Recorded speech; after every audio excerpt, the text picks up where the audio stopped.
If you don't believe me that this crypto pump in the last week was all fueled by liquidity grabs, then go check out the cryptobubbles.net monthly leaders.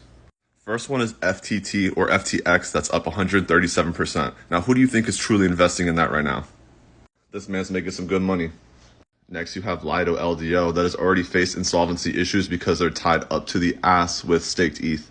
And this issue with staked ETH is still revolving and still going around, so make sure to learn more about that if you don't already know about the staked ETH issue. Next up, you have Solano, who's been getting dumped on, and around 10% of the supply is owned by FTX or FTT. Even other professional traders said that this was a short squeeze scenario that pumped Solano, which means that there was really no volume behind the actual trading, just a short squeeze event. And then you have H&T Helium Network that is absolute trash. I have 4 miners, didn't do shit. Then they moved over to the Solano network, which then was an absolute dump as well. So I don't trust any of this shit going on. And for me personally, in these moments, I love to shave profits because you don't know what's going to happen